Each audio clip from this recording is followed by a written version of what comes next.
Bom, pessoal, esses dias atrás eu fiz um vídeo sobre o método de estudos teológicos do D.A. Carson. Vocês receberam muito bem esse vídeo e algumas pessoas vieram me procurar no privado para eu fazer um vídeo sobre dicas para estudo, tá? Então, o Carson mostrei algumas dicas que a gente pode aprender com o método absurdamente grande dele, de ler 500 livros por ano, até mais.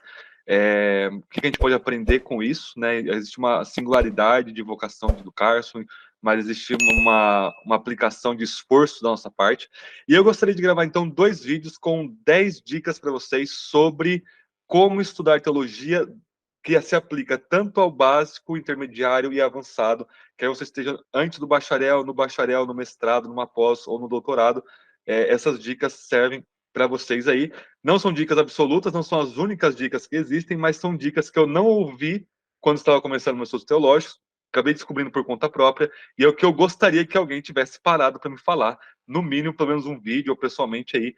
Então, faça para os outros o que você quer que faça para você. Eu queria que alguém tivesse me avisado. Então, eu estou marcando para vocês aqui 10 dicas para vocês estudarem melhor a teologia e se tornarem melhores teólogos, tá? E lembrando que todo cristão é chamado para ser um teólogo, para conhecer melhor a palavra de Deus, tá? Antes de nós começarmos as dicas, gente, só alguns avisos aqui, rapidinho. Eu já marquei, eu já estruturei e agendei todo o nosso esquema para o ano que vem. Vai ter muita coisa boa. Daqui a pouco eu vou gravar também um vídeo sobre isso. Eu vou postar aqui para vocês. Não deixem de assistir e de se programarem aí psicologicamente e também no nível de leitura, de comprar os livros para nós estudarmos juntos aqui. É, vai ter muita teologia bíblica boa, vai ter muita teologia histórica boa, vai ter muita literatura boa. Eu espero conseguir entregar todo esse conteúdo para vocês. Então já vai se inscrevendo, deixando seu like e conversando comigo nos comentários. Vocês têm recebido muito bem o conteúdo aqui no canal. Estou fazendo um teste aqui com um site de patrocínio chamado Apoie-se, que eu vou deixar na descrição. Então, se você quiser patrocinar esse canal com R$ 10, R$ 15 no máximo, eu coloquei lá, não coloquei muito, você pode estar contribuindo. Se você contribuir com R$ 15, vai aparecer aqui o seu nome no final dos vídeos, mas eu vou fazer um vídeo especificamente sobre como apoiar e por que apoiar. Você poderia considerar, cogitar aí, apoiar um canal como o nosso aqui, tá? Então, aguardem muitas boas novidades aqui para 2024, até mesmo para o final desse ano, 2023, vai ter muita coisa boa para vocês aí. Então não deixe de acompanhar o nosso canal aqui, tá? Gente, seguinte, então 10 dicas, primeira parte aqui nós vamos ter 5 dicas. Primeira dica: seja consistente e tenha uma rotina. Isso é absurdamente difícil para nós brasileiros. E eu coloco nós, eu me incluo aqui com certeza. Porque nós estamos, desde que nós nascemos, sendo educados a não termos uma rotina, a viver nossa vida a Deus dará, no sentido ruim desse provérbio popular, né? Viver nossa vida bagunçada e fazer isso, fazer aquilo quando der. Então, é necessário você ter uma rotina. Agora, quando eu digo rotina, você precisa aplicar, estabelecer ao seu contexto e à sua realidade, tá? Se na sua rotina você consegue estudar 10 minutos, 30 minutos, 1 hora, 2 horas, você precisa estabelecer esse horário para você estudar, orar e refletir sobre a teologia, tá? Então, se você quer avançar e aprofundar seu conhecimento bíblico, teológico, não tem como. Você precisa todo dia, nem que seja pouquinho de tempo, mas você precisa ter consistência e uma rotina. Por exemplo, eu tive vários períodos da minha vida, quando eu comecei a estudar teologia, até hoje, muito diferentes, e eu precisei ir adaptando. Não tem como ter a mesma disposição de tempo sempre. Então, teve uma época que eu trabalhei como ajudante de pedreiro, por exemplo. Eu levava o livro, os livros de teologia, e lia no meu horário de almoço. Então, como o trabalho era muito pesado, aí eu dividia o tempo de 1 hora de almoço. Eu comia em 10 minutos, lia em 20 minutos, né? E a gente cochilava, todo mundo deitava nas tábuas, assim, na obra, era bem legal. E a gente cochilava, assim, 20 minutos também. Dá mais ou menos aí 30 minutos de leitura, 20 de sono, alguma coisa assim. Então, eu era consistente nisso, e depois, no trabalho, também tinha meus momentos de leitura. Antes do trabalho também tentava acordar mais cedo quando eu conseguia. Teve um momento, por exemplo, que eu fui para a faculdade, que é em outra cidade. Então, eu saía daqui de casa, trabalhava das 7 da manhã às 5 da tarde, chegava, tomava café, tomava um banho, bem rápido. 5h30 eu pegava a van, ia para a faculdade lá na PUC, em Campinas, outra cidade, demorava 1h30 para chegar, 1h30 para voltar, então 3 horas dentro da van, porque eu era o primeiro a ser pego e o último a ser entregue, né, para minha felicidade, e eu ficava, então, 3 horas na van. Então, eu precisei me adaptar a conseguir ler dentro da van, e eu conseguia, né? Tem gente que não consegue, quanto mais na frente você senta, menos enjoo dá, quanto menos você come antes também, menos dá, então a gente precisa se adaptar aí a cada situação, então eu lia na van com muita facilidade, tá? Com muita facilidade não, com muito esforço, na verdade, mas eu conseguia ler, na verdade, na van. Então tenha uma rotina, tenha uma consistência. Segunda dica, escreva aquilo que você está estudando, faça esboço. E o melhor é você escrever à mão. Não tem o mesmo efeito de aprendizado. Você digitar, por exemplo, no Word, eu faço muito isso, digito bastante, mas aquilo que realmente vai cravar mais é você escrever. Então, está estudando um livro, pega, faz um esboço, um resumo, uma resenha, até mesmo criticando o livro, resumindo o livro, sem chat GPT, sai de cabeça, escreve ali na mão, né? Para você gravar na memória. Basicamente, você deve também, na verdade, escrever textos. Escrever textos até mesmo para você mesmo, né? Sem nenhuma pretensão de publicar, ou com pretensões de publicar, não tem o menor problema, mas o brasileiro é muito ruim de escrita, e é muito ruim de ordem e formatação acadêmica de escrita. Então, quando você entra no seminário, se você vem de uma educação básica brasileira, você não sabe escrever um texto literalmente. Isso é uma realidade em qualquer faculdade do Brasil, de qualquer curso. A pessoa entra na faculdade, ela não sabe organizar as ideias e muito menos estruturar no nível formal o texto com as normas da ABNT. Então você precisa gastar um tempo nisso, porque a ordem das normas da ABNT e de outras normas, de você estruturar o texto academicamente, não fazer um freestyle assim, bem doido de esboço, mapa mental. O bom disso é que você vai ganhar ordem nos seus pensamentos, você vai ganhar uma robustez, você vai conseguir referenciar e você vai ter um rigor. Dá muito mais trabalho, mas o resultado ele é melhor e com o tempo você vai se acostumar mais, tá? Então, como que você tem que começar? Começando, basicamente. Escreva um texto, vai estar horrível, tá? Não vou mentir para vocês, o seu texto vai estar horrível, mas dê para alguém que entenda um pouco de gramática, de estrutura formal de texto, de normas da BNT, para corrigir, né? Tem até como pagar alguém para fazer isso, né? Tem pessoas que trabalham corrigindo e ajustando textos acadêmicos, né? Mas enfim, se você tiver um amigo que conheça, que saiba mais, ou se você quiser uma dica melhor assim, você procure alguém para criticar o seu texto e você conseguir cada vez mais melhorar. Então escreva, escreva, escreva. Quanto mais você escrever, melhor vai ser, melhor você vai captar o conteúdo, você vai organizar suas ideias. Então, segunda dica de ouro aqui, escreva bastante, tá? Terceira dica de ouro, aquilo que escrever, a gente aprende muito do que a gente está estudando, mas ensinar a gente é o método que a gente mais aprende, tá?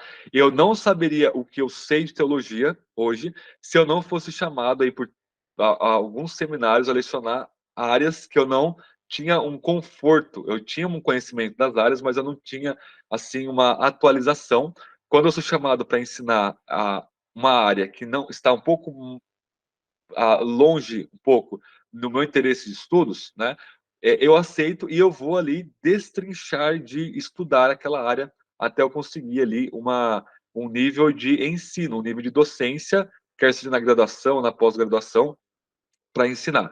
Então, o que você pode fazer? Ensine seus filhos, sua esposa, seu marido, especialmente a sua igreja, se você tem a oportunidade de ensinar na igreja, ensine aquilo que você está estudando, claro que de uma forma diferente, didática, que todo mundo possa entender, que seja relevante, prática.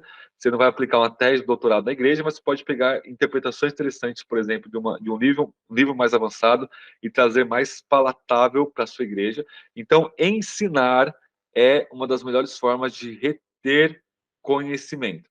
William, não tenho nenhuma oportunidade para ensinar. A não ser que você more sozinho, não tenha nenhum amigo em nenhuma igreja, você está na situação. Mas se você tiver um amigo, se tiver família e, acima de tudo, se tiver igreja, que você tem a oportunidade, ensine a palavra de Deus. Ensine teologia para os outros.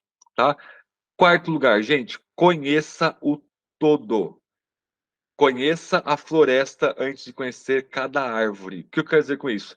Tenha uma noção boa, geral e máximo aprofundado que você conseguir a nível introdutório de todas as áreas da teologia, para você não ter nenhuma deficiência a nível básico, tá? E aí que entra a importância do seminário. Os seminários você vai ficar 3 anos e meio, 4 anos, nivelando o seu conhecimento de todas as áreas da teologia, para depois você aprofundar, ou sozinho, ou numa pós-graduação, ou no mestrado, mas você precisa ter um bom conhecimento. Como você faz isso?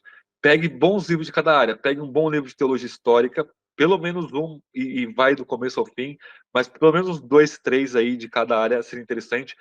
2 ou 3 livros de teologia sistemática, 2 ou 3 livros de teologia um livro de introdução ao Antigo Testamento, um livro de introdução ao Novo Testamento, um livro de teologia do AT, outro de teologia do NT. E aí você vai aprofundando. Um livro de história da filosofia seria muito proveitoso também, para você ver as ideias aí. E aí esses livros eles vão te dar um panorama geralzão de como você pode aí conhecer o todo. Conhecer o todo, você tem. E, gente, você vai pegar um livro de teologia histórica, por exemplo, você vai pegar esse livro aqui, por exemplo. Tá? É um livro que está à mão aqui, meu aqui. Teologia Histórica do Greg Ellison, tá? Pela editora Vida Nova. É um livro que você vai ter que ler mais de uma vez. Você vai ler a primeira vez, se você não está acostumado com os debates de teologia histórica, vai ser muito conteúdo, você não vai conseguir absorver a coisa, você vai absorver um ponto ou outro. Então ele vai pegar os principais pontos da teologia sistemática, nesse livro aqui, e vai desenvolver dos pais da igreja até os dias de hoje. Então, Trindade, Escritura, Cristo, Homem, Igreja, Escatologia e por aí vai.